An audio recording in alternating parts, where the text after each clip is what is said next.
জীবনেও জান্নাতের ঘ্রাণ পাবেন না। আর আমি স্বামী হিসাবে বলছি, কোন স্বামীর মন তার স্ত্রী 100 ভাগ পাবে না যতদিন পর্যন্ত এই স্ত্রী তার স্বামীর মা বাবার সাথে ভালো ব্যবহার না করবে। কিন্তু এখন এমন জামানা, সহ্যই করতে পারে না। নিজের মা বাবার হাজারো ভুল হয়, কিচ্ছু বলে না। আর স্বামীর মা বাবার পান থেকে চুন খসলেই স্বামীর কানে কানে তুলে দেয়। এই কথা বলছেন, এরকম পুত্রবধূ দেশে নেই। এটা ছোট মনের বউ, এই ন্যারো মাইন্ডের বউ আমরা চাই না। কার কার বউর এরকম মন ছোট, হাত তোলেন তো। এই না না, আপনি হাত তুলছেন কোন আশায়? বাড়ি গেলে আজকে আপনাকে থাকতে দেবে? বলে তোর ওয়াজ শোনাচ্ছি, দাঁড়া, তোর খাটের নিচে থাকাবে না। মা বোনেরা, আমি আপনাদেরকে অনেক ভালোবাসি। আমি চাই না আপনি এই ছোটখাটো বিষয়ের জন্য জাহান্নামী হয়ে যান।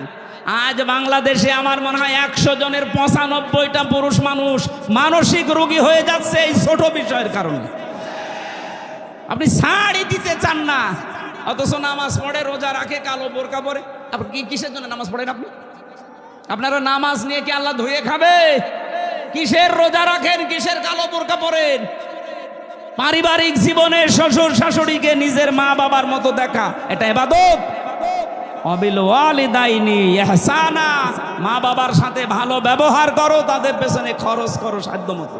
নিজের স্ত্রীকে, নিজের ছেলে মেয়েকে, মা বাবাকে, যাদের সাথে আপনার পর্দা, অন্তত যাদের সাথে মিলামেশা করা, দেখা সাক্ষাৎ করা জায়েজ আছে, পরিবারস্থ লোকদেরকে নিয়ে সপ্তাহে 1 দিন বা 2 দিন একটু আধা ঘন্টা 1 ঘন্টার জন্য বসবেন।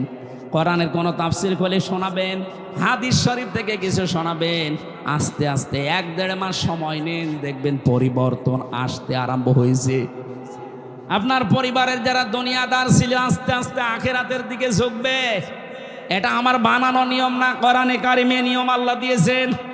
আমি তাফসির থেকে লিখেছিলাম, আল্লাহ রাব্বুল আলামিন বলেন 3 নম্বরে ইবাদত হবে তোর সামাজিক জীবনে। সামাজিক জীবনের ইবাদত